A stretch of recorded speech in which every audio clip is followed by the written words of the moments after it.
선조실록 83권 선조 29년 12월 19일 신사 두번째 기사 1596년 명만력 24년 진시의 상이 별전에 나아가 황해도관 잘사 이정암을 인견하였다. 상이 이르기를 경이 전일에 국가를 위하여 죽음을 각오하고 연안성을 지킨 공이 매우 큰데도 내가 오랫동안 보답하지 못하였다. 내가 부득한 탓으로 이러한 위급한 사태를 초래했는데도 경이 홀로 외로운 성을 지켰으니 나는 매우 가상하게 여기고 있다 하니 이 정암이 아뢰기를 신은 유행이 성을 보존한 것일 뿐이지 신이 무슨 힘이 있었겠습니까? 그리고 신이 그곳의 사정을 조금 안다는 것으로 이제 재차 그곳을 다스리라고 특명을 내리셨는데 신이 양호 절도사로 부임하였을 때 특이한 공적도 없고 봉사 임무에도 공이 없어 관가에 비방만 쌓였을 뿐인데도 성상께서 은혜로 감사주시어 이번의 새 명을 내리시니 신은 몸둘 바를 모르겠습니다 하였다. 상이 이르기를 경이 전일에 연안에 있을 때에 외적이 며칠이나 성을 포위했었는가 하니 이 정암이 아뢰기를 신이 동궁을 모으시고 이천에 있을 때 조정에서 신이 있는 곳을 듣고 초토사로 임명하였으므로 신은 이천으로부터 곧바로 연안에 이르렀습니다. 그때 외적은 이미 연안에 들어와서 쌀 창고를 모두 부수었고 단지 관사만 남아있을 뿐 외로운 성은 황폐되어 있었습니다. 신은 성에 들어온 다음 날에 사민을 효유하여 장은기의 군졸 500명을 모집하여 성 안으로 들어갔더니 부사 김대정도 처음에는 섬으로 병난을 피해 갔다가 신이 왔음을 듣고서 따라 들어왔었습니다. 신이 성에 들어온 이틀째에는 군사 500여 명, 3일째에는 1천여 명, 4일째에는 1,400명으로 늘어나 군대의 세력은 날로 강성해졌으나 모자라는 것은 군기와 군량이었습니다. 용매 만호 장국주도 또한 신이 왔음을 듣고서 기계 약간을 가지고 와 신을 따르기를 청하게 신이 허락하고 그와 함께 이를 협력하여 4일 동안 성을 굳게 지켰더니 적이 성을 함락하지 못하였습니다. 하였다. 상이 이르기를 북신 산성에도 적이 올라가서 포를 쏘던가 하니 아뢰기를 신이 산성에 깃발을 세우고 허수아비를 설치하는 한편 5, 60명의 사람들에게 북을 치고 함성을 지르게 하여 마치 구원병이 많이 온 것처럼 크게 떠버렸는데 막상 적이 이르자 우리 편은 모두 놀라 도망치려 하였습니다. 신은 처음에는 목을 베어 군중의 조리 돌리려고 하다가 용서하여 죄를 주지 않고 성 안으로 몰아 들어와서 화복으로서 달래어 힘껏 방어하게 하였기 때문에 북신 산성에는 외적에 올라가지 못하였습니다. 하지만 남산은 내외가 모두 높았으므로 외적은 밤을 틈타 대를 쌓고 포를 쏘기에 편리하게 만들고 또한 나무 사다리를 산봉 모양으로 만들어 그것을 타고 기어 올라왔습니다. 백성들이 모두 두려워하고 겁내었으므로 신이 군병을 경계하여 절대로 놀라 움직이지 말도록 하고서 오랫동안 막아냈는데 끓는 물을 적에게 쏟아붓기도 하고 불타는 나무를 던져 적을 태우기도 하고 돌덩이를 던져 적을 떨어뜨리기도 하고 재를 뿌려 적이 눈을 뜨지 못하게도 하고 몽둥이로 적을 치기도 하여 적이 잠시도 성 아래에 머물지 못하게 하였습니다. 하였다. 상이 이르기를 그러면 산대의 형상과 같았단 말인가 하니 아뢰기를 그렇습니다. 다만 당시에는 우리나라 사람들이 먼저 성문을 열어주고 도주하였기 때문에 외적은 빈 고을을 들어가듯 거침없이 전진하였던 것이며 신은 성벽을 굳게 지키며 적을 방어하고 군사들이 놀라 달아나지 못하게 한 까닭으로 신이 다행히 이겼던 것입니다. 적은 배천으로 물러갔는데 배천은 연안에서 50여 거리였습니다.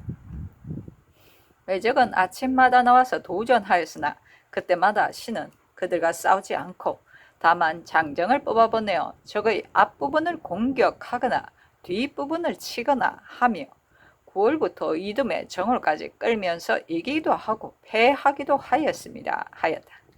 상이 이르기를 만일 경의 충성이 아니었다면 외로운 성을 어떻게 보존하였겠는가 하니 아뢰기를 기울어진 성곽이라도 있었기에 다행히 보존할 수 있었지만 저기 만약 다시 온다면 늘 이 길이라고 기대할 수는 없습니다. 하였다. 상이 이르기를 소문이 이와 같으니 저기 만약 다시 덤빈다면 경은 어떤 계책으로 대비하겠는가 하니 아뢰기를 지금으로서 보국하면 적을 토벌하는데 무슨 어려움이 있겠습니까? 다만 다시 덤빌 것이라는 말은 어리석은 신의 속이로는 공갈인 듯합니다. 오늘날의 적세는 반드시 임진년에 크게 몰아와 석권했던 것과는 같지 않을 것입니다. 만약 우리 군대가 한쪽에 둔치하고서 그들의 선봉을 꺾게 된다면 반드시 그들은 강화를 구하며 물러갈 것입니다. 하였다. 상이 이르기를 이는 무엇을 보고서 그렇다고 하는가 하니 아뢰기를 저기 재차 침범한 일은 예부터 없었습니다.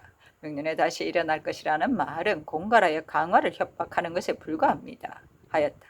상이 이르기를 경의 생각으로는 갑자기 변란이 일어난다면 양호의 밀력으로 방어할 수 있다고 여기는가 하니 아뢰기를 백성은 아직도 수요가 많습니다만 떠들썩하게 전하는 말들이 조정에서는 양호가 병화를 겪지 않았다고 하여 병졸과 식량을 이 두 도에 요구하고 있다고 하여 이 때문에 물자와 인원이 쓸쓸하게 피폐해져서 사람들이 모두 난리를 생각하고 있으니 참으로 염려됩니다. 그러나 저들도 또한 사람인데 어찌 임금을 배반하고 도적을 따라 어느 땅에서 욕되게 살기를 바라겠습니까?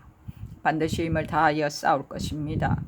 어리석은 신이 한 가지 소견이 있으니 도 채짤사 이 원익은 국가를 위하여 충성을 다하고 처사에도 매우 능합니다만 원래 기질이 허약한데다가 질병이 겹쳐 있으니 한 사람의 정력으로 양도에 두루 미칠 수 없습니다.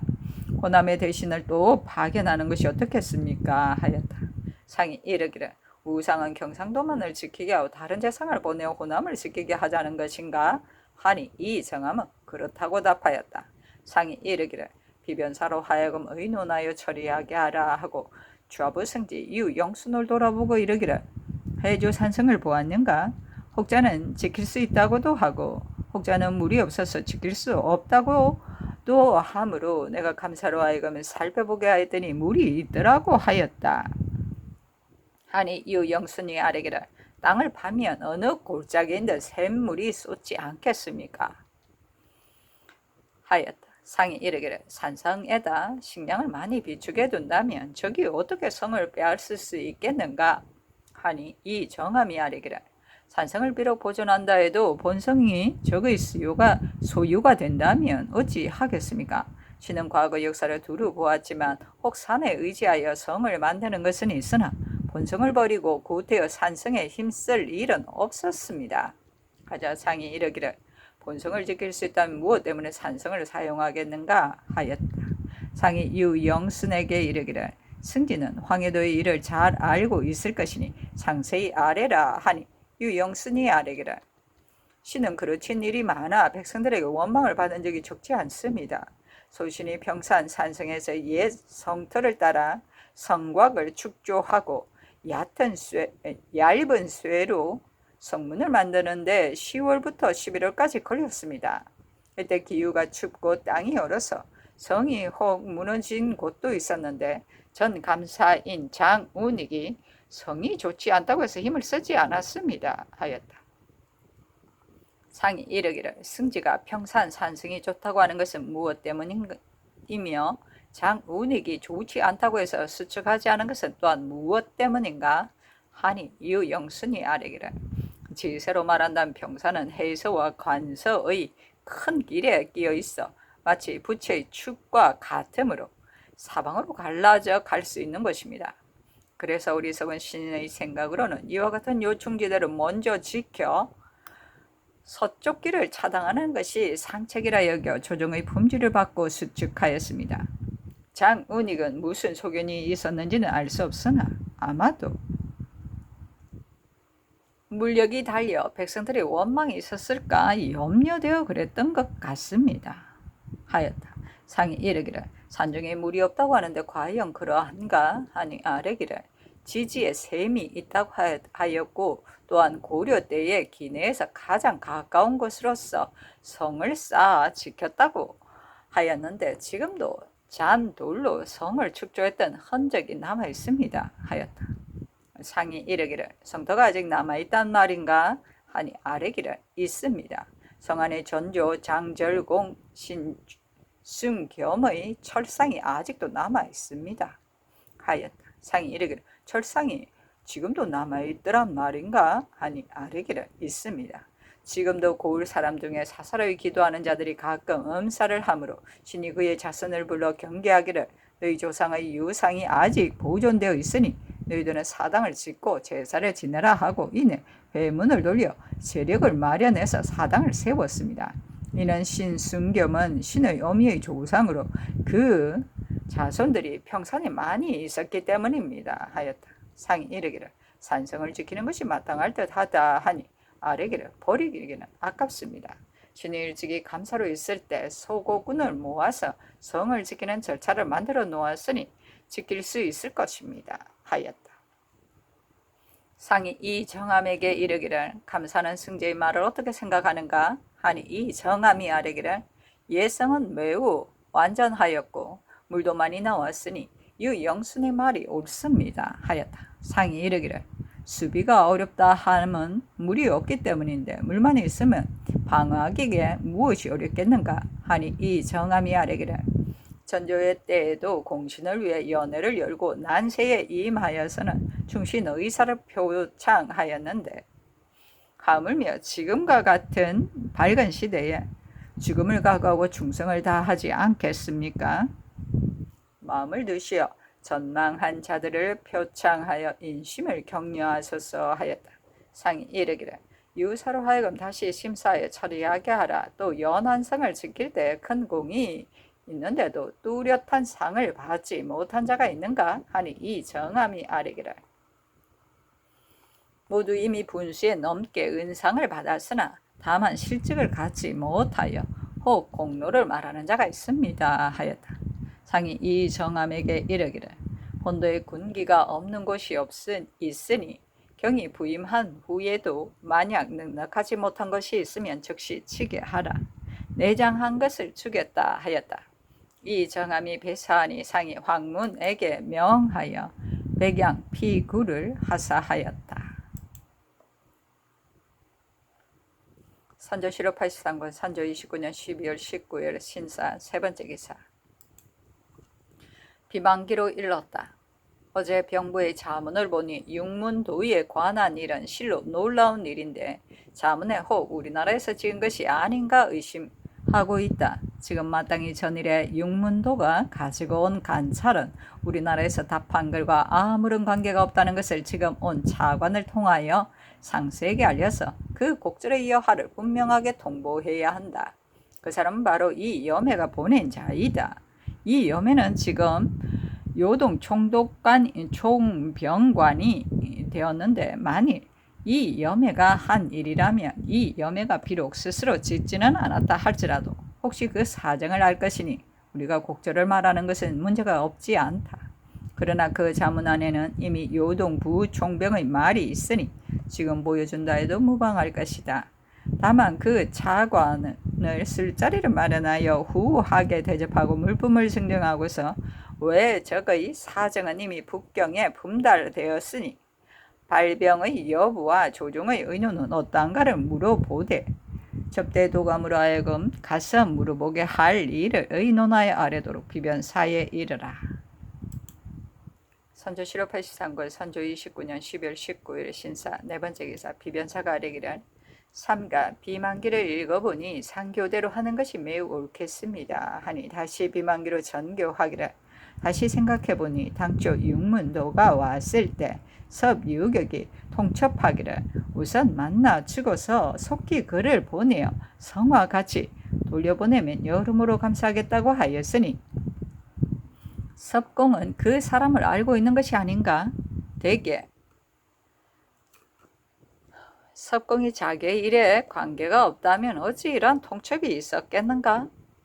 지금 병부의 자문을 우선 섭유격에게 알리지 않을 수 없으니 접대도감의 당상관으로 하여금 병부 자문을 가지고 섭유격에게 가서 보이면서 말하기를 병부의 자문이 이와 같으니 육문도가 과연 어떤 사람인지를 모르겠다라고 하며 이모저모를 물어보게 한 후에 그 뜻을 파악하여 처리하는 것이 어떻겠는가 다시 의논하여 아래라 하였다.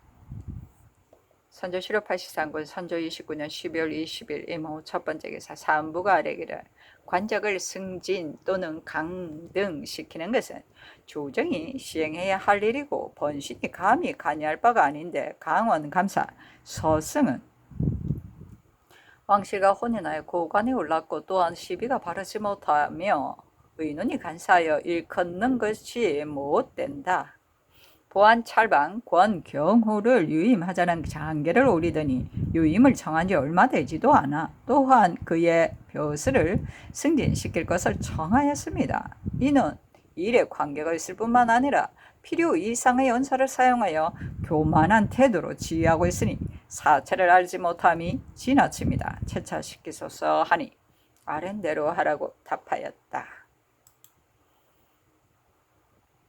선조실록 83군 선조 29년 12월 21일 개미 첫 번째 기사 사은부가 아래기를 이달 19일 밤 1, 2경 사방에 화기가 있었는데 그 꼬리는 해성 모양으로 한필의 명주와 같았고 흰빛이 일제히 하늘 한복판을 향하여 보기에 극히 놀라웠습니다. 관상감은 사방에 화기가 있었다고 소홀하게 서게 하였으니 천상의 어두운 죄가 큽니다. 관상감이 자지 관원을 나국하도록 명하소서 하니 아랜대로 하라고 답하였다. 선조실록 83군 선조 29년 12월 21일 개미 두 번째 기사 비만기로 일렀다. 제주 목사 이경록은 국마의 기수로 초탁되기는 하였으나 외침을 막았다는 일은 전혀 들리지 않았다. 이러한 적변을 당할 때에 해외 고도를 수년 동안 홀로 지켰으니 그 고생은 이루 말할 수 없을 것입니다. 더군데 늙은 아비가 있다고 하니 승진, 제수하여 그 마음을 위로하도록 하라. 선조실록 83군 선조 29년 12월 21일 개미 세 번째 기사 통신사 황신이 일본국에서 돌아와 서게 하였는데 그 내용은 다음과 같다. 1. 평조신이 말하기를 관백이 청정, 장정, 길성, 행장 등 네 장수로 하여금 먼저 떠나게 하였으니 이 네 사람이 당연히 선봉장이 될 것이다. 청정은 금년 겨울에 먼저 바다를 건너갈 것이고 장정과 길성은 겨울을 지나고 봄에 나갈 것이다. 청정 등이 비록 먼저 간다 해도 단지 전날 있던 곳에 주둔할 것이며 대구는 2월경에 나갈 것이다 하였습니다. 신들이 난고야에 도착하던 날 장정은 이미 풍전주로부터 와서 있었는데 바다를 건널 시기를 탐지하여 들어보니 그 수하의 군병 식량 무기가 아직 정리되지 못하여 현재 일자를 정하지 못하였다고 하였습니다. 1. 신들이 대보에 있을 때 평행장이 역관 박대근에게 말하기를 정정이 비록 빨리 오고 싶더라도 반드시 병기를 수선하고 군량을 모은 후에야 바다를 건널 것이니 그렇게 되면 당연히 1, 2월경이 될 것이고 대구는 3, 4월경에 모두 부산에 이르게 될 것이다 하였습니다. 1. 평행장이 또 박대근에게 말하기를 지금 이러한 관백의 노여움은 실로 뜻밖의 일로 앞으로 조선은 반드시 왕자를 보내려고 하지 않을 것이다. 그러나 혹 중국에서 지시가 있으면 끝내 거절하지는 못할 것인데 만일 보낼 것을 허락한다면 우리들이 먼저 관백을 찾아가서 손수적은 관백의 서문을 받아와 한편으로는 철병하고 한편으로는 왕자를 모시고 바다를 건너게 하여 반드시 오늘과 같이 두서없이 하지는 않을 것이다 하였습니다. 1. 평행장이 또 박대근에게 말하기를 나는 조선이 모든 일을 반드시 중국의 지시에 따르고 있는 줄을 아는데 중국에 왕래하는 데는 마땅히 수개월을 허비하는 것이니 명년 2월까지를 기한하여 회답을 기다리려고 한다. 이 기간이 지나면 반드시 군사를 움직일 것이다. 만약 조선이 확실히 왕자를 보내려고 하고 또 대신을 파견하여 우리 진영에 와 있게 한다면 이에 의거하여 관백에게 치부할 것이다 하였습니다. 1. 유부의 휘하에 있는 왕천총이라는 자가 신 황신에게 말하기를 전일 사계에 있을 때 행장, 정성, 조신, 소섭이 등 네 사람이 심노야의 숙소에 왔었다. 행장이 심노야에게 말하기를 조선이 왕자를 보내는 일을 기꺼이 허락하겠는가 하니 심노야가 답하기를 나는 이곳에서도 죽기를 사양하지 않을 것이지만 서울에 가서도 죽음을 사양치 않을 것이다. 조선이 어찌 왕자를 보낼 이치가 있겠는가? 이는 결코 이루어지지 않을 것이니 나는 감히 허튼 말을 하지 않는다 하자 소섭이가 왕자는 반드시 오려고 하지 않을 것이다 하였으며 행장은 나도 또한 이와 같이 생각한다 하였다. 조우신은 웃으면서 말하기를 왕자가 올 수도 있으니 내가 만약 병력으로 위협한다면 저들은 따르지 않을 수 없을 것이다 라고 했다 하였습니다. 1. 왕 천총이 다시 신 황신에게 이르기를 전일 관백의 신변에 데리고 있는 장문이란 외성을 심노야에게 보내어 말하기를 조선은 일본을 막아 중국으로 통하지 못하게 하고 지금 또한 왕자를 보내어 살해하지 않으니 이는 우리를 매우 얕본 것이다. 일본에서 먼저 조선을 공격하는 것이 당연한가 아니면 중국에서 먼저 치겠는가 하니 심노야가 임기응변으로 답하기를 너희는 군사를 움직여서는 안 된다. 내가 너희를 대신하여 우리 조정에 분과하여 조선을 처벌하도록 정하면 반드시 어떤 처사가 있을 것이다. 고 했다 하였습니다. 1. 신들이 난고야에 있을 때 평조신이 박대근에게 말하기를 행장의 말에 의하면 청정이 지금 비후에서 널리 전사를 모집하면서 내가 조선에 가서 5년간 둔경하면 양곡을 많이 얻을 수 있는데 그렇게 되면 다시는 일본에서 주는 녹을 기다리지 않아도 식량이 떨어질 염려는 없을 것이다. 너희들은 일본에 있어봐야 척촌의 땅도 없으니 조선에 가서 공만 세운 다음에 반드시 땅을 나누어 줄 것이다 하며 물의 배들이 따르는 자가 많았다고 한다. 그가 10달 안으로 일어나리 하지만 어찌 그와 같이 빠를 수 있겠는가 하였습니다. 1. 평경직이 박대근에게 말하기를 관백의 수하에 간물하는 자가 있는데 청정과 함께 조선에 가기를 자청하면서 말하기를 5년간의 녹봉을 한꺼번에 받아 군기를 수선하여 조선에 가서 5년간 농사를 짓게 해주면 내려준 쌀을 모두 상환하겠다 하니 일본의 여러 장수들이 모두 그의 망언을 미워하였다. 어떤 자가 너가 어찌 조선을 빼앗을 수 있음을 아느냐 하고 물으니 답하기를 나는 일찍이 청정과 이에 대한 일을 미리 강구해 놓았다. 조선인은 전사한 자가 태반이고 살아남은 자가 겨우 3분의 1이니 이것이 빼앗을 수 있는 첫째 이유이고 조선 백성들은 부역에 시달려서 원망하는 자가 매우 많으니 이것이 빼앗을 수 있는 둘째 이유이며 조선인은 전투에 익숙하지 못하여 우리가 이르는 곳마다 도망쳐 무너지니 이것이 빼앗을 수 있는 셋째 이유이다 하였습니다. 1. 요시라는 명년 봄에 만약 군사를 다시 출동시키게 된다면 평수가가 다시 대장이 될 것이다 하고 어떤 자는 소조 천윤경의 양자인 금오가 대장이 될 것이다 하는데 그는 관백의 조카라 합니다. 1. 조신이 박대근에게 말하기를 우리들이 지금 다시 군사를 움직인다면 반드시 먼저 전라도를 침범할 것이다. 또한 조선에는 지금 비축해 놓은 곡식이 없어 대군의 식량이 염려되니 반드시 먼저 군량을 운반해야 하고 수군을 격파한 다음에 수군과 육군이 동시에 진격할 수 있다. 그런 까닭으로 여러 장수들이 이미 이러한 계획을 의논하여 결정하였다 하였습니다. 1. 조신은 또 역관 이언서에게 말하기를 조선의 수군이 차츰 수전을 익히고 선박도 견고하니 피차가 맞서서 서로 버티며 진퇴하면서 싸운다면 반드시 이기기가 어렵다. 만약 어두운 밤에 몰래 나가서 습격하되 조선의 큰 배 한 척에 의뢰 일본은 작은 배 5, 6척 내지 7, 8척으로 대적하고 실석을 무릅쓰고 돌진하여 일시에 붙어 싸운다면 수군도 격파할 수 있다. 전일 거제에서 싸움에서 나는 그때 삼포에 있으면서 사람을 시켜 속히 거제 진장에게 일러 배에 올라 싸우지 말고 다만 성벽을 굳게 지키고 있다가 저들이 육지에 내려오기를 기다려 교전하라고 지시했다. 그때 이 방법을 사용했기 때문에 조선의 수군은 기회를 잡지 못하고 물러갔다 하였습니다. 조우신은 또 말하기를 일본인이 탐나에 좋은 말이 있다는 것을 듣고 오래전부터 가서 약탈하려 하였으나 이루지 못하였으니 지금은 우선 전라도를 침범하고 다음에 탐나를 취하할 것이다 하였습니다. 1. 조우신이 이 언사에게 말하기를 내가 듣건대 조선인이 전일 의지 등이 왔을 때에 논의가 통일되지 못하여 혹은 현소와 종 의지 등의 목을 베어 효시해야 한다 하였고 혹은 이와 같이 해서나 옳지 못하니 사신을 보내 통신하는 것이 당연하다고 하였다 한다. 그 후에 변란이 일어나자 사람들이 모두 말하기를 당초에 이 두 사람을 죽이지 못한 것이 애석하다. 그때 효시하자는 의논이 참으로 총명한 식견이었다고 하는데 그 말이 사실인가? 만약 그렇다면 조선 사람으로 참으로 졸렬한 생각을 가졌다. 당초에 만약에 이 두 사람을 죽였다면 일본이 조선을 두려워해서 오지 않았겠는가? 더욱 일본의 비위를 건드려 반드시 조선의 그 책임을 물으려 했을 것이다. 예로부터 통신하는 사신을 죽이는 나라가 있었던가?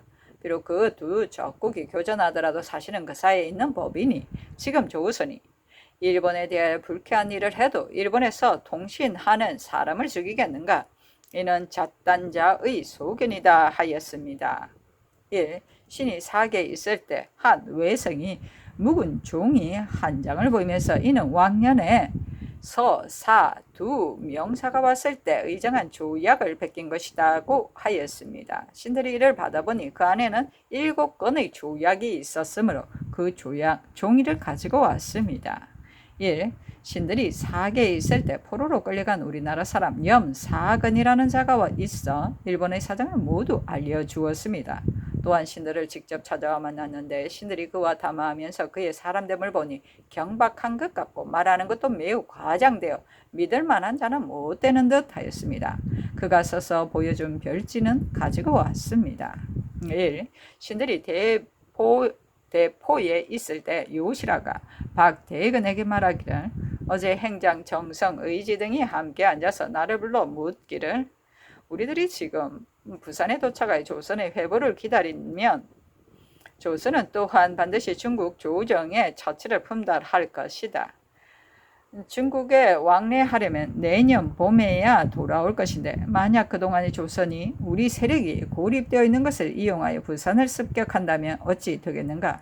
나는 조선의 사정을 잘 알고 있으니 말해보라 하기에 나는 답하기를 조선은 모든 일을 감히 독단으로 하지 못하고 반드시 중국의 지시를 받으니 그동안 경솔히 행동할 이치는 없을 것이다. 하지만 나도 또한 반드시 그렇다고 말할 수 없다고 하였습니다. 1. 요시라가 또 비밀이 박대근에게 말하기를 관백은 지금 인심을 많이 잃었고 포악한 짓을 고치지 않고 있으니 3, 5년이 지나지 않아 반드시 보존할 수 없는 형세가 될 것이다. 지금 조선은 왕제를 일본에 보낼 수 없더라도 또한 회유책으로 세월을 끈다면 끝내 후환이 없을 것이다 하니 박대근이 묻기를 무엇을 회유책이라고 하는가 하자 요시라가 청정과 장정이 나오는 시기가 아무리 빠르더라도 반드시 연말이나 혹은 명년 2월 이후가 될 것인데 마땅히 먼저 군량을 운반할 것이고 대군은 3, 4월 이후가 되어야 모두 부산에 도착할 것이다. 그러니 조선은 내년 1, 2월에 사람을 보내어 알리기를 왕자는 나이가 어리고 신병이 있을 뿐 아니라 지난번 북방에 있을 때 처사를 잘못하여 토민에게 결박되어 진영으로 보내졌으며 그런 까닭으로 국왕이 노하여 먼 변방에 패치했으니 사람들이 모두 수치로 여기고 있다. 그러기에 지금은 외국에 사신으로 보낼 수 없고 벼슬이 높은 재상을 직접 관백에게 보내어 면전에서 화친을 강정하려 하며 또한 매사에 서신과 패백을 통하여 항식을 정하고자 한다 하면 굉장히 반드시 이 뜻을 관백에게 전달할 것이고 관백도 그 말에 기뻐하여 혹시 허락을 받을 수도 있을 것이다. 이와 같이 왕복하면서 일자를 끌어 나가면 저들도 이치상 병고가 발생할 것이다 하였으며 또 말하기를 관백은 깊은 궁궐에서 성장하여 민간의 고통을 모르는 자가 아니고 또한 일찍이 하천에서 나온 자이므로 도보의 괴로움도 알고 땔감과 쌀 짐을 지는 괴로움도 알 것이며 남에게 구타나 욕설을 당하면 화가 난다는 것도 알 뿐만 아니라 남에게 칭찬을 듣는 것이 기쁘다는 것도 잘 알고 있을 터인데 지금 그가 아랫사람을 대하는데 저토록 포악하고 남의 노고는 전혀 생각하지 않으므로 일본에서는 대소인을 막론하고 모두 원한이 뼈에 사무쳤으니 결코 좋게끔 마칠 리가 없다. 그도 스스로 그런 점을 알고 있는지 항상 내가 친조카를 자식으로 삼아 부유하고 귀하게 해주었는데도 도리어 나를 해치려 한다. 내가 진실로 온 나라 대소인이 모두 나를 죽이려 하는 것을 알고 있으니 가만히 앉아서 화를 당하기보다는 차라리 위세를 마음껏 부리다가 죽겠다고 하였다 한다. 그 의도가 대체로 일본 사람들은 조금만 안일해지면 반드시 음흉한 꾀를 만든다고 하여 해마다 누구를 가하려고 하니 반드시 전쟁을 거치게 할 리는 없을 것이고 장차 스스로 망하게 되어야 그만둘 것이다 하였습니다. 요시라는 또 말하기를 어제 관백이 조선의 일로 노하니 행장 등은 모두 감히 한마디 말도 하지 못했는데 오직 정성만이 분발하여 관백이 한마디 할 말이 있다고 청하자 관백이 무슨 말인가 물었다. 정성이 말하기를 지금 이 일은 행장 등과 처음부터 끝까지 힘써 주장했는데도 필경 이와 같이 어긋났으니 명나라 조선이 반드시 우리들이 거짓을 꾸며 속였다고 할 것이다. 우리들은 무슨 면목으로 그들을 보겠느냐? 남아로서 세상에 태어나 이러한 나쁜 평판을 받기보다 차라리 이 자리에서 죽고 싶다 하니 관백은 별로 노하는 기색도 없이 단지 너가 하는 말이 행장의 말과 다름이 없는데 당초에 어찌 나에게 상세히 알리지 않고 이제서야 그런 말을 하느냐고 하였다 하였습니다. 평행장이 신들에게 말하기를 조선에서는 필시 왕자가 일본에 이르면 구류될 것이라 하겠지만 절대로 그럴 리는 없다. 왕자가 오기만 하면 다시는 아무 일도 없을 것이고 왕자 외에는 백관이 모두 오더라도 도움이 안 될 것이다 하고 그는 또 말하기를 왕자가 오고 안 오는 것을 분명히 회답하여 주면 내가 당연히 3, 4월까지 기다릴 것이다. 대군이 나오기 전에 통지해 주면 매우 좋겠다. 만약 군대가 출동해 형세를 관망하여 행동하려고 한다면 그때는 시기가 이미 늦을 것이다 하였습니다. 평행장이 신들에게 말하기를 장정은 청정과 한편이니 이 두 사람이 나가면 먼저 울산, 기장 등 예성을 자리 잡을 것이다. 관백이 조선의 회답을 기다리는 명령을 이미 내렸으니 저들도 감히 먼저 움직이지는 못할 것이다. 다만 저들이 혹시 때때로 몰래 행동하여 화친하는 일을 망쳐놓을까 하는 염려가 없지 않다. 조선은 경주 등과 같은 곳에 반드시 방비를 강화해야 할 것이고 또한 그러한 곳에 군량을 비축하는 것이 좋을 것이다 하고 또 말하기를 관백은 내가 처음부터 조선의 일을 주관했다 하여 전년에 나를 선봉으로 삼았고 앞으로도 다시 선봉으로 삼아 나가도록 할 것이다. 서로 부득이 교전하게 되더라도 만약 통제할 일이 있으면 나에게 통제하는 것이 좋을 것이다 하였습니다.